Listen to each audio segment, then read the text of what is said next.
Minasan konnichiwa, Sanji desu, and welcome back to our channel. And for today's video, I am very excited because finally I am going to share with you guys something which I love so much, and that is my plant collection. Yes, today's video I am going to show you guys my plant collection.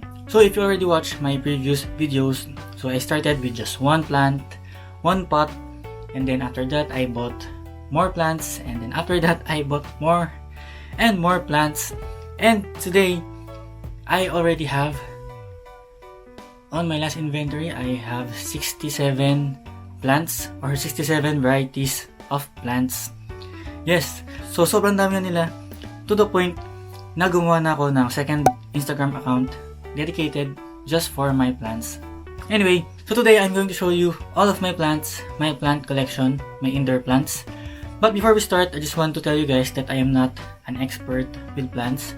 I have killed many plants before, and also I might mispronounce or mislabel the names of these plants. So if you notice na mali yung names, please feel free to comment on the comment section. And also, if you have some tips or advice when it comes to plant care, please feel free to leave a comment on the comment section para matulungan nyo rin ako and also the other viewers who are interested in plants. And also guys, if you have questions about sa mga gamit dito sa bahay, like yung mga cabinets, carpet, pillows, mga ganyan, you can check out my old room tour video. So sa video na yon, I shared kung saan ko nabili yung mga gamit dito sa room. So I will not be mentioning that in this video, so you can check out my old room tour video. Yes. So guys, without further ado, let us start. So guys, before we start with the plants here inside my room, doon muna tayo sa mga plants na nandun sa ibang part ng apartment, because meron pa akong ibang plants dun sa ibang part ng apartment. So let us start here sa Genkan. So this is the Genkan or yung entrance ng apartment, and yung first plant na makikita nyo dito is this one. This is my peace lily. Ito yung regular na peace lily lang. Yan. And this is one of the first plants which I got. I think I showed this on my plant shopping video when nagsa-start pa lang ako with plants. And after the peace lily, here I have this one. This is a cyclamen. Yan. This is so beautiful. So dito sa Japan, kapag autumn season na, usually makakita kayo ng ganitong halaman sa mga supermarkets, mga plant shops. Usong-uso to kapag autumn, because ito yung time kung saan nagbo-bloom sila. Yan. And then after that, we'll proceed here. So after that, let's proceed to the next plant. So that is my room. And then these are my alocasia. So this one is my alocasia odora, yung nasa gitna. So this is also one of the first plants that I bought. This one is very easy to take care of. That is my alocasia odora. And beside that alocasia odora is my caladium. This is a caladium white Christmas. So yan, ang laki ng dahon niya. It's so beautiful. Naalala ko before, sa Philippines parang nakikita nyo lang to sa mga bakuran, but now it's one of the most popular na indoor plants. And if I'm not mistaken, this plant sa mga tropical countries like Philippines, it grows whole year o buong taon siyang nag-grow. Walang dormancy period. So walang problem. But in other countries na may 4 seasons, like for example here in Japan, this plant will eventually die on winter. And then after that, pag namatay na siya, you will just keep yung pinaka bulb na sa lupa or yung pinaka tubers, and then you will plant it again next year sa spring, and then it will grow back again. So this plant will eventually die soon kapag nag-winter na dito sa Japan. And next to that is this. This is also an alocasia. This is my alocasia amazonica. And this is so beautiful. Yan. And yan. The leaves are so beautiful, and sobrang laki ng mga leaves, as you can see. Yan. Alocasia amazonica. And after that, let's move on to the next plant. So let's start dito sa baba. So this is my Alocasia cuprea. Yan. So medyo maliit pa to, but sobrang ganda ng mga dahon nito. Yan. Para siyang out of this world. Parang medyo alien predator yung itsura niya. Very interesting leaves. Yan. This is my Alocasia cuprea. And on top of that is this. This is my Dieffenbachias. I think it's a compacta. Yan. Sobrang ganda rin ng leaves nito, yung pattern. If you look closer, yan. Ganyan yung leaves niya. So beautiful. And sa taas nito, I have this. This is a Monstera deliciosa. But this one is just young. Kaya hindi pa ganun kakita yung mga splits dun sa dahon. But I have a bigger Monstera deliciosa. Later, we'll go to that. Yan. And after that, let's move on to this plant. The next plant. These are photos. Yes, the very popular na photos. Baba natin. Yan. So, this is my photos. So, dito sa pot na to, mayroong tatlong variety ng photos. This one is the regular na photos, yung golden photos. Then, dito sa gitna, I put yung Marble Queen photos. Sobrang ganda ng leaves. And then, dito naman sa gilid, this is a neon photos. And meron pa akong ibang photos dun sa kwarto. Later, we'll go to that. Photos. And after nung entrance, we'll now go to the kitchen. Yes, meron mga plants ako sa kitchen. So, starting with this plant. This is my rubber plant. So, this is a variegated rubber plant or Ficus elastica. So, this one, if I'm not mistaken, this is a ruby. So, meron makapansin nyo, some of the leaves are colored pink. And that is my rubber plant na ruby. And then, next to my rubber plant, so this is my Monstera deliciosa. So, before, nakalagay ito sa bedroom ko. Kaso nga lang, sobrang laki na niya. Sobrang lumaki na siya na lumaki, kaya napunta na siya dito sa kitchen. Tapos, hindi siya magkasya dun sa bedroom. Ayan, it's so big. And mapapansin nyo, there are two plants here. Ito, and then this one. Siguro mga 1 month ago, meron lumabas na bagong stem, which is this. Yan. So, naging tatlo na sila. And this one is very big. Yan. Sobrang daming dahon. Yan.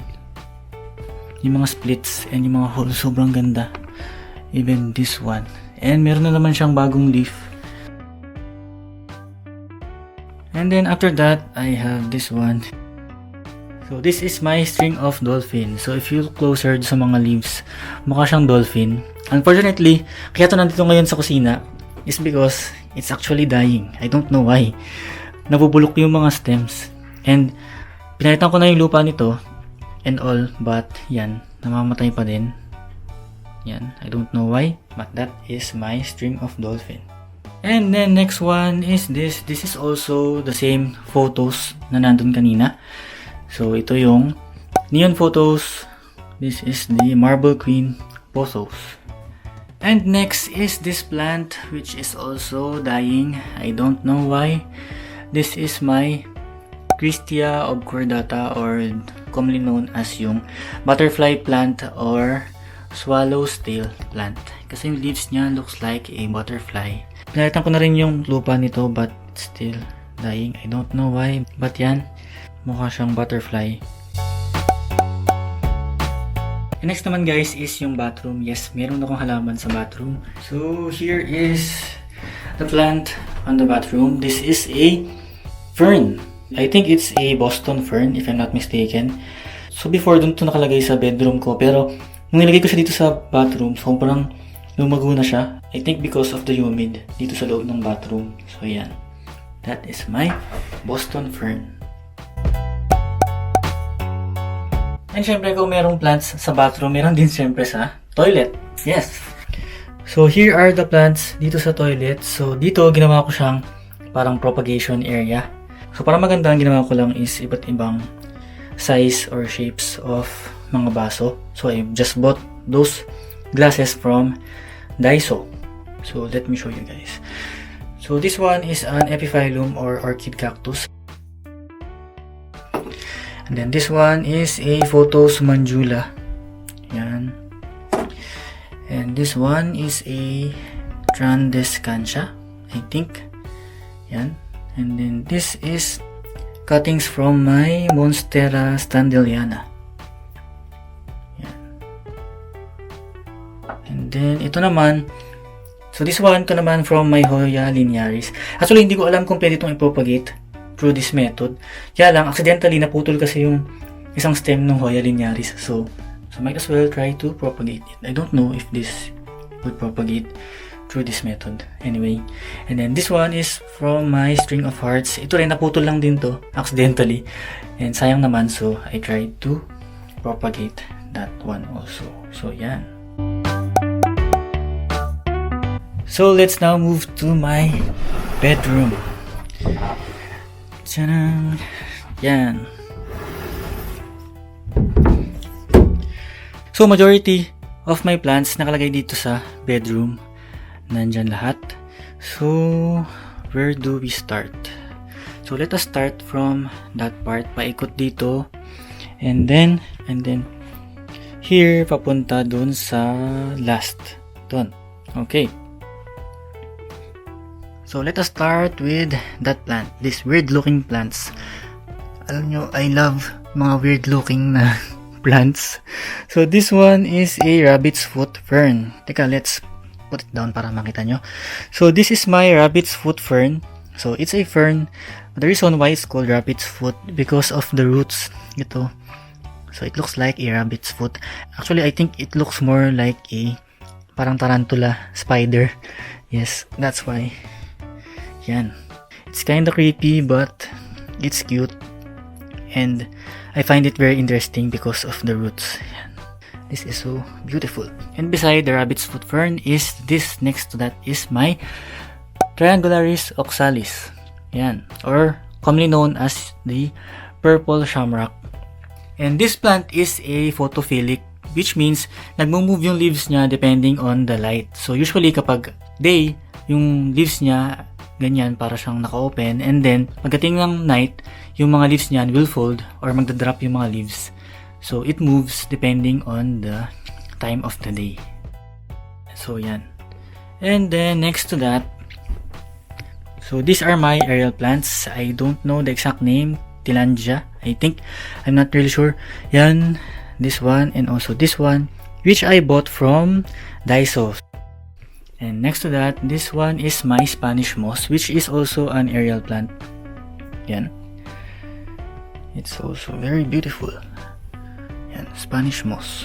And then next to that is this plant. This is my Hoya linearis. So this is part of the Hoya family. So it's also a type of Hoya. But this one is very beautiful.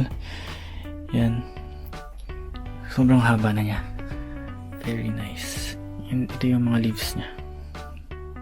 Yan. And kung mapapansin nyo, on this part, meron ako dyang nilagay na parang hook.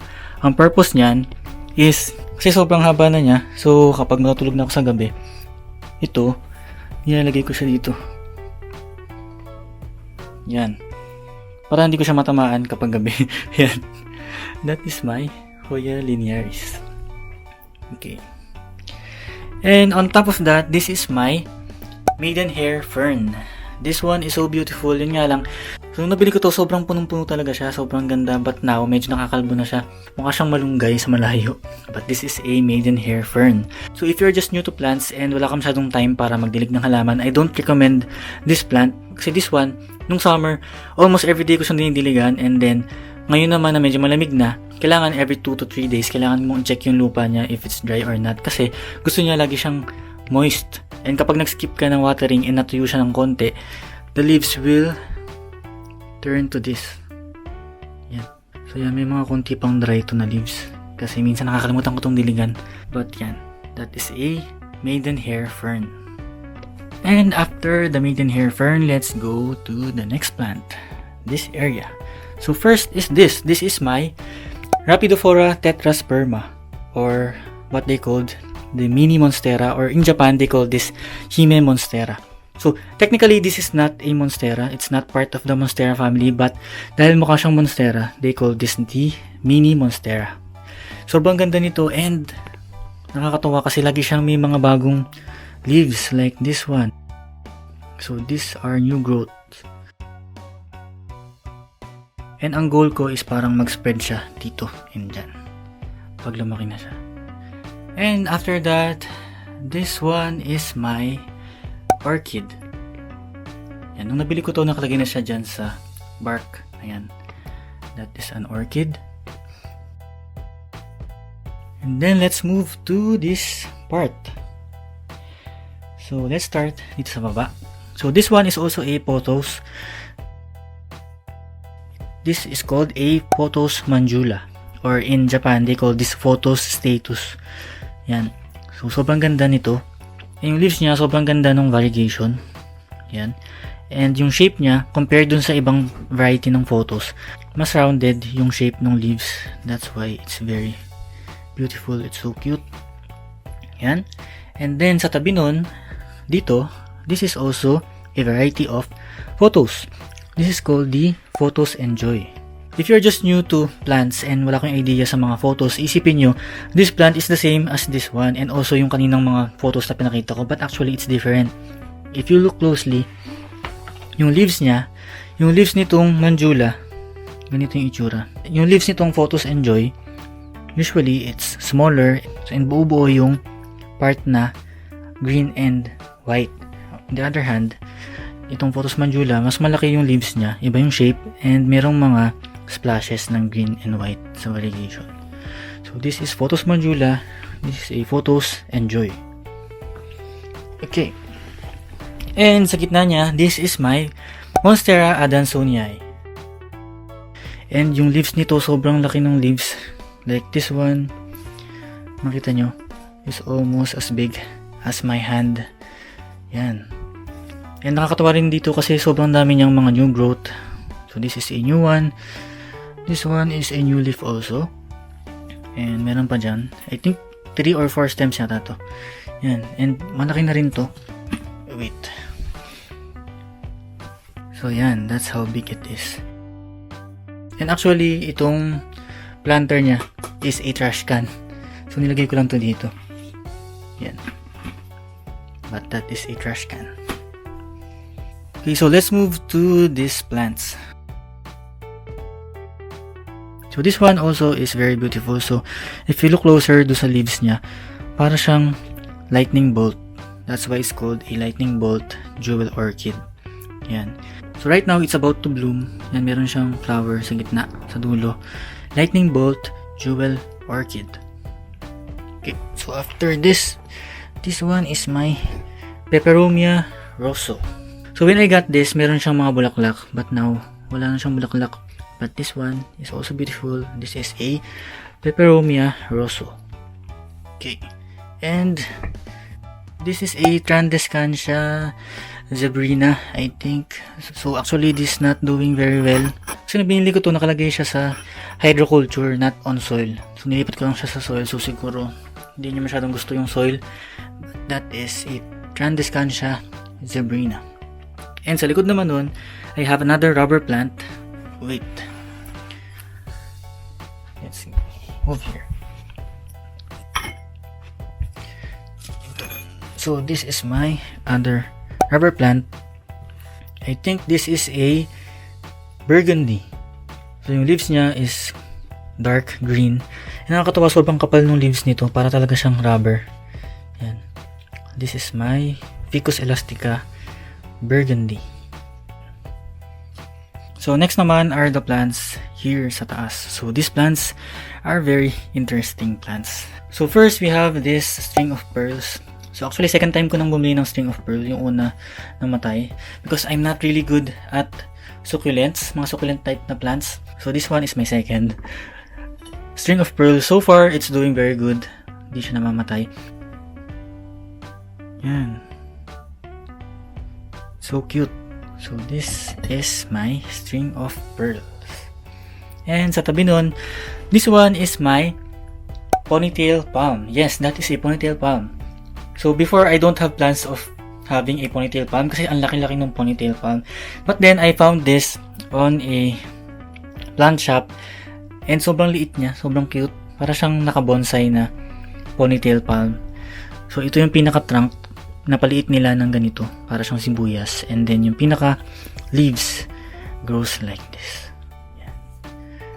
It's so beautiful. That is my ponytail palm.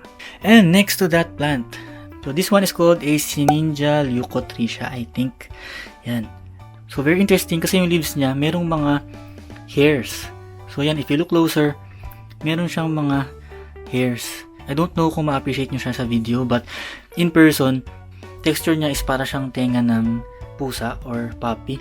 And this plant, meron siyang bulb or tubers. And if I'm not mistaken, this plant also goes dormant sa winter. So eventually, this will die sa winter, and then I will just keep yung pinaka-tubers, yan, and then plant it again sa spring, and then it will grow back again, like that. And this plant also produce flowers. Yan, very interesting plant, Sininja leucotrecia. Yan. And sa likod nun, I have this plant, which is my Monstera dubia. So, compared sa other types of Monstera, this one is a climbing plant. So, nung nabili ko to, naka-set up na siya dyan sa may wood and nakadikit na siya dyan. And kung titignan nyo siya from the side, yan, naka-flat talaga siya dun sa plaque, dun sa wood. That is my Monstera dubia. So, next, so let's start with these three plants. These three plants are all varieties of Syngonium. Yes, I love Syngonium. So, this first one is a variegated na Syngonium. Then here is my pink Syngonium. Yan. Which is also very beautiful. And then, next to that is my Syngonium Maria Illusion na variegated, or here in Japan they call this Syngonium Pink Jewel. Very beautiful, and meron siyang mga pink na leaves, pink variegation. And I think Syngoniums are very easy to take care of. So, yan. Syngoniums, or commonly known as arrowhead plant. Next plant is this. This is so beautiful. Sobrang ganda nito. This is called a Philodendron. I don't know how to pronounce it. Philodendron Waxwixi aurea flavum. I don't know if I pronounce it correctly, but this one is a variety of philodendron. Sometimes this is called a Philodendron Celum gold leaf or golden celum because it looks like yung Philodendron Celum, but the leaves are yellow or gold. Especially yung mga new growth na leaves, yung mga bagong leaves, colored yellow talaga siya. Yan. But yan, that is my golden leaf Philodendron Celum. Okay, next plant. Yan, sa may taas. So, this is my Monstera standeliana. Yan, so this is also a variety of Monstera. So, as you can see, yung leaves niya are green, but meron siyang mga variegations na white. Yan. Also, this part. So, right now, I'm trying to propagate this plant kasi medyo mahirap nung hanapin. So, hopefully, mabuhay yung mga pinapropagate ko para dumami sila. Yan. Monstera standeliana. And by the way, this one, ito, I bought this from Daiso. So, ipupush pin nyo lang siya dun sa wall para magkaroon kayo ng patungan. So, pwede na siyang lagyan ng plants. Yan. Especially for mga hanging plants or trailing plants like this Monstera. So, after that, we'll move on to this, which is my work area. So, again, this is also a Monstera. This is a variegated Monstera deliciosa or called Thai Constellation. So, these are also variegated. Very nice plant. And then, sa baba niyan, I have this Philodendron Celum. Yan. Nung pinili ko to, nakaset up na siya ng ganyan. Yan yung pot, and then, nakaset up na rin siya nung nakalabas yung roots. So, these roots are very nice na nakalabas yung roots. And yung size niya, maliit lang, so very perfect dito sa room ko. So, that is my Philodendron Celum. And next to that, this is my succulents. So these are variety of succulents. So kagaya na sabi ko kanina, I'm not lucky when it comes to succulents. I've tried taking care of succulents before, naka-twice na yata ako, but lagi siyang namamatay. But then I saw this from an online shop and sobrang nagandahan ako dito because mukha siyang roses but these are actually on the family of succulents. So yung mukhang roses are called Grenovias. This 4. And meron pa dito. And this one and the other one are called Echeverias. And surprisingly, mas madali siyang alagaan compared dun sa succulents. And they are so beautiful. Yan. Mukha siyang roses. And meron pa dito sa likod. Yan. So para siyang mga green na roses. But I'm planning to repot or redo yung setup nito kasi itong nasa gitna sobrang laki na niya. Wala nang space para dun sa iba para mag-grow. So I will try to show you a picture nito before nung maliit pa tong nasa gitna. But now, sobrang laki na niya. Yan. So yan, this is my Grenovia and Echeveria. So after that, here I have another set of aerial plants. And even itong mga ito, I also bought that from Daiso. And then here, next to that is my Scindapsus pictus argyrius, or what they commonly called as Silvery Ann. So para siyang photos but it's a different family. Yan, very nice plant. Scindapsus pictus argyrius, Silvery Ann. So let's move on to the last area here. Yan, yung mga plants dyan. So let's start dito sa taas. I think against the light, so sarado natin yung curtain. But before that, gusto ko lang pakita sa inyo. Yan. I also have plants outside, mga outer plants. Although konti lang sila. So yan, yung white are petunias. And then itong nasa gitna, I think Torrenia. And then itong isa is meron tayo niya sa Pilipinas. So those are my outer plants. So yan, sinarado ko muna yung curtain para makita nyo. So let us start dito sa taas. Yan. And then after that, dito naman tayo sa floor. So let us start here. This is my Monstera Peru. Yan. Sobrang ganda rin ng dahon nito. Yan. Diba? Monstera Peru. So next to that is this. This is my Epiphyllum. I forgot the whole name, so I'll just flash it on the screen. But that is an Epiphyllum, or commonly known as orchid cactus. So maraming variety ng orchid cactus, but this one kaya ko ito nagustuhan kasi very interesting yung leaves niya. So yan, kulot-kulot yung mga leaves, curly yung leaves. And Epiphyllum, nagpo-produce sila ng magandang flowers. And this specific one, it also produce fruits, mga tiny na fruits, parang dragon fruit na maliit.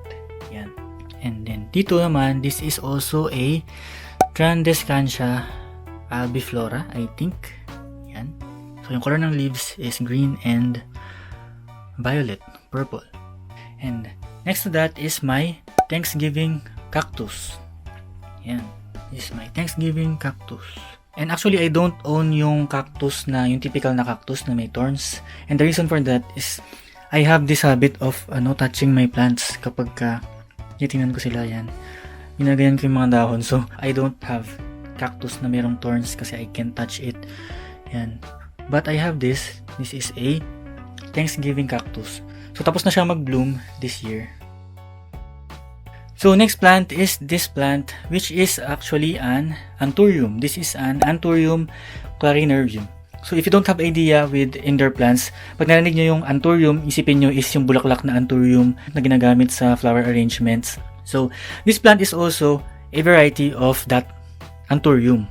But, yung flower niya looks like this. So, ito yung flower niya. So, mapapansin nyo, hindi masyadong appealing yung itsura ng flower. But, yung leaves naman niya is so beautiful.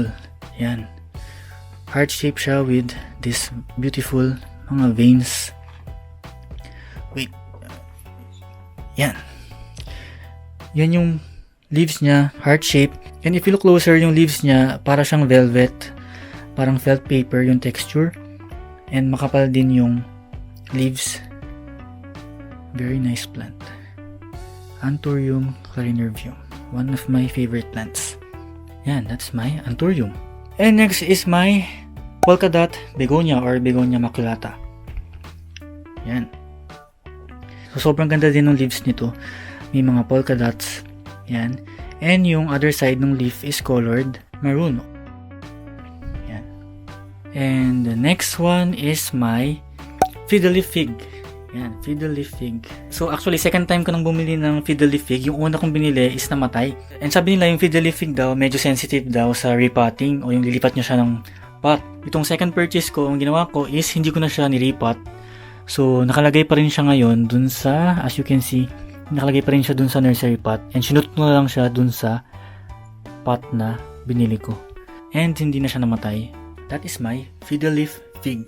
And then next to that is my Sansevieria, or yung commonly known as snake plant. But this one is called a Sansevieria moonshine or Sansevieria silver honey. Kasi yung color niya is unlike yung typical na Sansevieria or snake plant. Yung color nito is just this, parang mint or parang pale na green. And then next, this is my string of hearts. Variegated string of hearts. And next to that is this. This is a kangaroo pocket plant. And the reason why it's called a kangaroo pocket plant is because it develops this parang sack or bag. Yan. And this plant also flowers. So meron siyang flower ngayon pero isa lang. Ayan. Kulay red na maliit na flower. So that is my kangaroo pocket plant. And then next to that is my string of tears or string of angel tears. Yan. So para siyang string of pearls, but yung pinaka leaf or yung pearl is pahaba. So para siyang tears. That's why it's called a string of tears. So yan. So now let's move to the plants dito sa baba. Yan. Starting off with this plant. So this one is my variegated peace lily. And gustong gusto ko yung halaman na to. Sobrang ganda ng variegations sa leaves. And yung variegations, iba-iba yung itsura. Merong like this one. Meron din ganito. Yung iba naman parang pale green lang. Like this and this. And yung iba naman, meron siyang buo-buo na white and buo-buo na green. Like this leaf. Yan.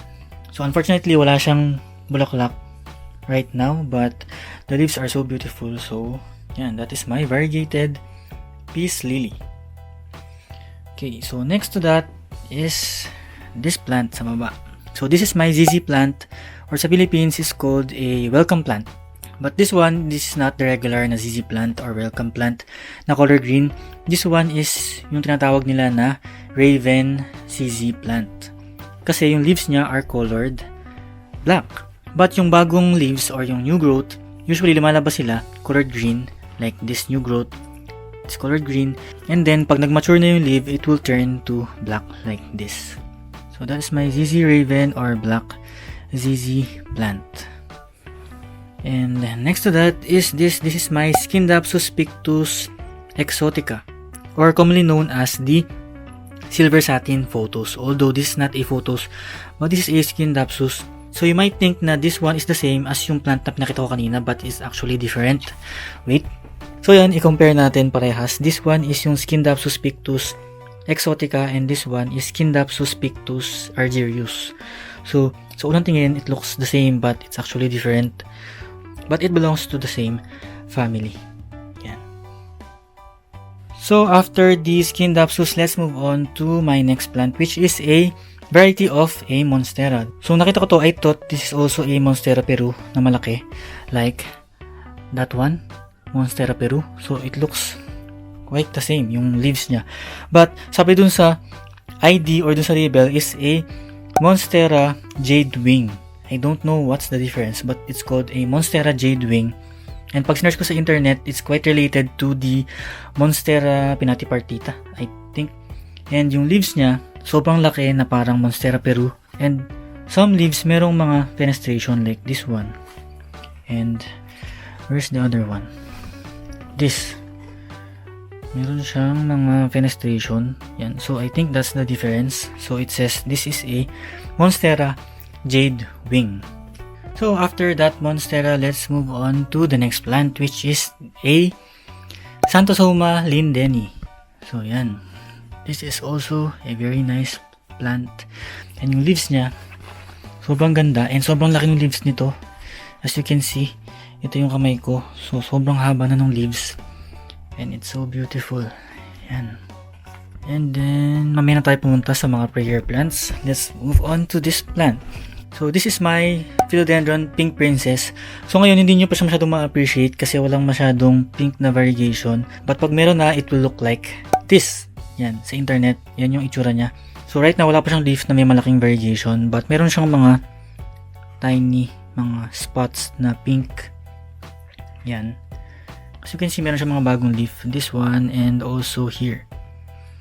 And if you look closer, makita nyo na meron siyang parang pink na stripe yun. So, it means yung lalabas na leaf dyan is merong pink na variegation. So, I'm very looking forward dun sa bago niyang leaf. So, that is my Philodendron Pink Princess. So, next, before I talk about this prayer plants, so let's talk about this plant. Kasi this one is not a prayer plant. Nasingit lang siya dito. Yan. So, this is my Philodendron Birkin. So, noong una ko itong nakita, hindi ko siya masyadong gusto kasi it looks like a pechay, para siyang gulay. But if you look closer dun sa leaves, sobrang ganda nung pattern nito. Yan. And meron siyang texture pag hinawakan nyo. So, para siyang white na leaf, tapos nilagyan ng paint na kulay green, and then naka-emboss yung green na part. Meron siya kaganda. Ganda nung halaman na to. This is called a Philodendron Birkin. Yan. So now, let's move on to my prayer plants. So, these are my prayer plants. I have 1, 2, 3, 4, 5, 6 varieties of prayer plants. The reason why they are called prayer plants is kapag sa morning or during the day, yung leaves nila is ganyan, naka-spread, naka-open. And at night, yung leaves na yan will fold or aangat siyang ganun. That's why they are called prayer plants. Kasi para silang yung kamay kapag ka nagpe-pray. So, first one is this. This is a Stramante Triostar. I love this plant so much. So, yung leaves nito is tricolored. Merong green, white, and pink. So, tricolored yung leaves niya. And yung back of the leaves is colored maroon or magenta. Yan. So, this one is very nice. So, yung color niya parang it reminds me of Christmas. Parang ganun. Yan. Although, this plant or prayer plants in general is quite finicky or medyo it needs more attention compared to the other plants and medyo maselan to. As you can see, yung ibang leaves nito have mga brown edges. Like this one, meron siyang brown. And also, one advice that I could give if you want to have this plant is use filtered or distilled water kapag nag-water kayo ng plants na to. So, distilled water is the best. And also, buy a humidifier and itabi nyo sila sa humidifier. Yan. So, that is my Stramante Triostar. So, let's move on. So, next prayer plant is this. This is my Calathea ornata or pinstripe Calathea. Yan. So, yung leaves niya is colored dark green. And if you look closer dun sa leaves, meron siyang mga pink na lines. Yan. So, para siyang ginuhitan ng kulay pink, but it's natural. So, this is my Calathea ornata. Very beautiful plant. But out of all my Calatheas, I think this one is the most difficult to handle. Yan. And the next one, this is my Calathea Louisiae or Calathea impera. This is also very nice plant. So, medyo habig siya dun sa Calathea White Fusion. But, sobrang hirap humanap ng Calathea White Fusion. So, this is the closest thing that I could have. So, it's also very nice. And as you can see, meron siyang mga brown na leaves. And ang reason dyan is, nagdilig ako ng halaman like 3 weeks ago. Na-skip ko yata to, hindi ko siya nadiligan. So, yan. Yan, dami niyang mga brown na leaves. But, nakaka-recover naman siya. Yan. So, next one is this one. This is a Calathea orbifolia. So, this specific variety of prayer plant is the reason why I started loving prayer plants. Kasi nakita ko sa internet and sobrang ganda niya. So, sabi ko, I need to have this. And yung leaves talaga niya is so beautiful. Yan, sobrang ganda. And unlike yung ibang prayer plants, ang difference nito is yung leaves niya is rounded compared sa ibang prayer plants na pahaba yung mga leaves. This one has round leaves. Round, big leaf. Yan. Sobrang ganda nito. So as you can see, meron ako dyang humidifier. I bought this one from Amazon. And it's very nice. Kasi meron siyang high, merong low, merong night mode. And meron din siyang light. Yan. I love this humidifier. And kailangan talaga siya ng mga plants. Especially yung mga prayer plants. Yan. And next to that, this one is also a very interesting prayer plant. This is called a Calathea mosaica or Calathea network. And very interesting yung pattern ng leaves nito. If you look closer. Yan. Diba? Para siyang ginulgulan na ewan. Very interesting yung pattern ng leaves. Very beautiful. So that's why it's called a Calathea mosaica or mosaic. Kasi para siyang mosaic. Or Calathea network.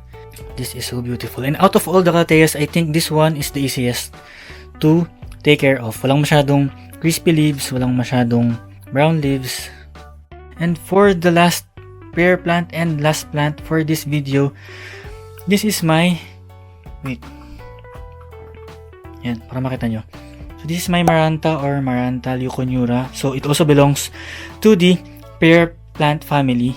So this one is also called a herringbone plant. So very interesting yung leaves nito. Yan, para siyang mga tinik ng fish, parang fish bone, di ba? And interesting yung color kasi yung leaves niya parang velvet. And then meron siyang nitong mga stripes ng color red or parang dark pink. And yung other side of the leaf is maroon or pink, same as this one. Ganyan. So iba yung color nung other side of the leaf.